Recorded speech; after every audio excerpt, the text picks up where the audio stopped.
I'm William, and for most of my marriage, I believe that love could make everything better. I loved my wife, Laura, from the very beginning. As soon as we got married, I made it my goal to be the greatest husband I could be. I wasn't perfect, but I was there. I listened, I gave, and I never hesitated to express how much she meant to me. If there was ever an issue, I thought we could discuss it and find a solution because that's how marriage is meant to work. A partnership, two people working through things together. But belief doesn't mean a damn thing when the other person has already checked out. Laura started pulling away gradually. She wasn't as affectionate as she used to be, avoiding sitting too close to me on the couch.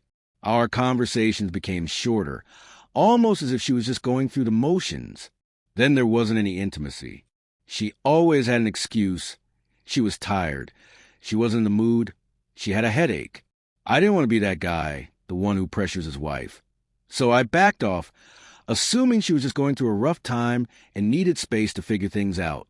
Like an idiot, I did the only thing I knew how to do. I loved her harder. I planned dates, surprised her with little gifts, told her how beautiful she was, how much I appreciated her. I tried to remind her that whatever she was going through, I was there for her. But the more I tried, the more she pulled away. It was like trying to hug a shadow. The closer I reached, the further she slipped from my grasp. That's when I started asking myself a question I never thought I'd have to ask. How does a happy marriage turn cold overnight? One night, I finally decided I couldn't ignore her anymore. She had barely said a word to me all day. I turned to her, my voice steady but firm. "What's up, Laura?" I asked. "You haven't spoken to me in weeks. You don't even look at me the same way. Did I do something wrong?" She sighed, still staring at her phone screen, as if she could avoid the conversation by pretending I wasn't there. But I wasn't going to let it slide this time. "Laura," I pressed, "talk to me."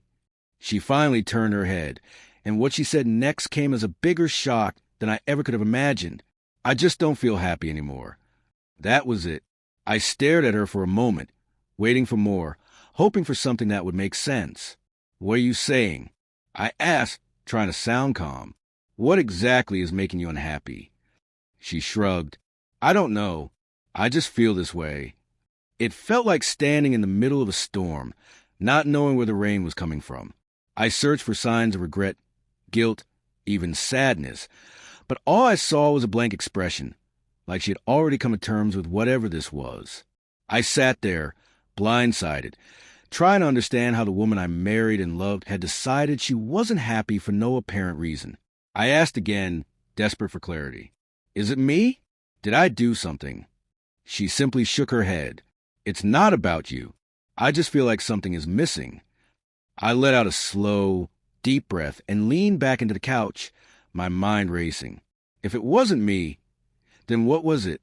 And more importantly, how was I supposed to fix something she couldn't even put into words? Eventually, she groaned and got up. "I'm exhausted," she muttered. That was her way of ending the discussion.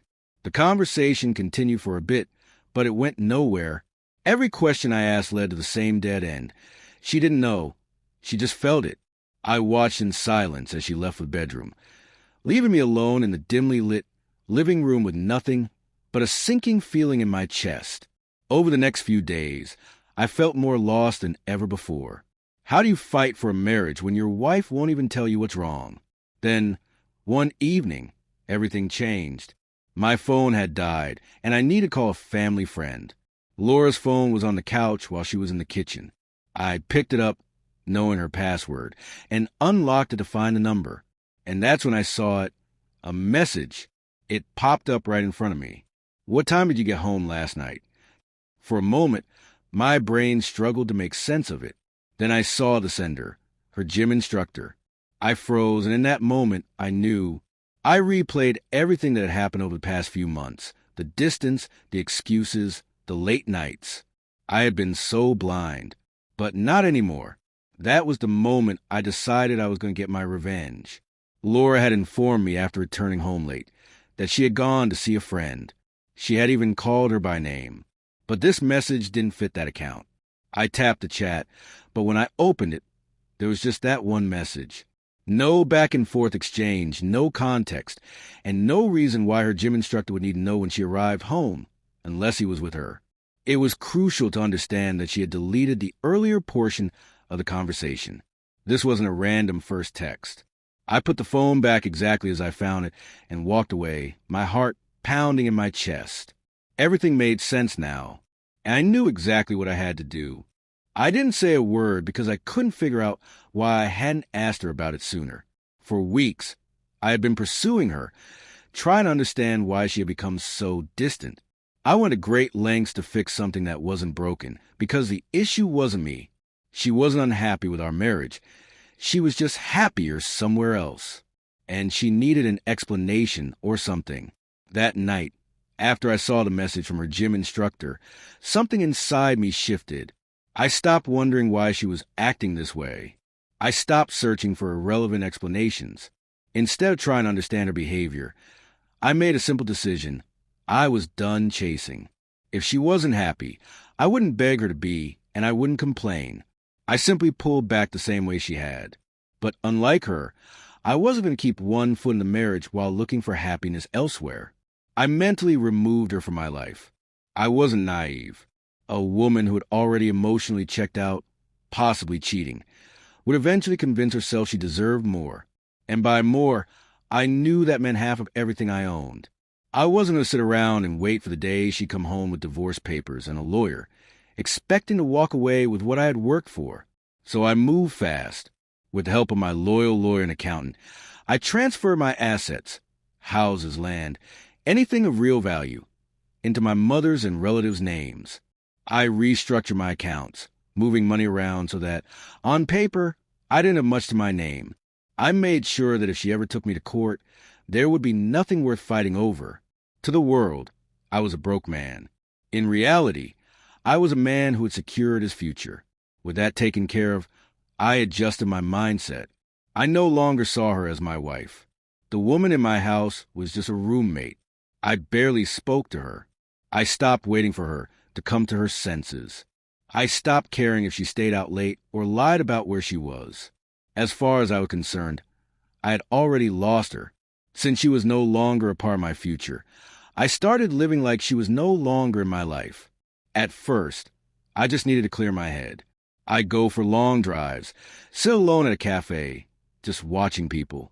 Then I started talking to strangers, to women, to anyone who wasn't Laura. And it felt good. I had spent so long trying to prove my worth to someone who treated me like an option that I had forgotten what it was like to be seen, to be wanted. So I let myself enjoy it. I flirted, not seriously, just casual conversation. But for the first time in a long time, I felt like a man again. Laura noticed a change almost immediately. She wasn't used to me being unavailable. Before, I had always been there, always trying, always making sure she was okay. But now I came home late, without explanation. If she asked, I just shrugged. If she wanted to talk, I kept it short. I wasn't rude, but I wasn't interested either, and I could see it bothered her. She watched me from across the room like she was trying to figure me out, like she didn't recognize a man in front of her. The power had shifted. Before, she was the one pulling away, leaving me desperate and confused. Now, it was me who didn't seem to care, and she hated it.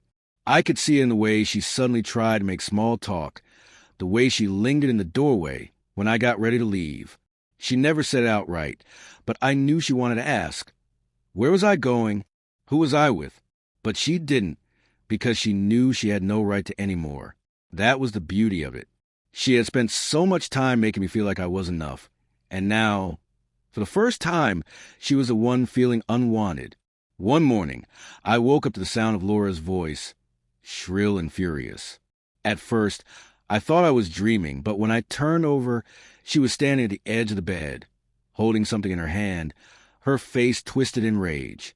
It took me a second to process, but then I saw it, an unused condom. "You've got to be kidding me," she spat, shaking in front of my face. "So now you're sleeping around? Is this why you don't care anymore?" I sat up slowly, rubbing the sleep from my eyes.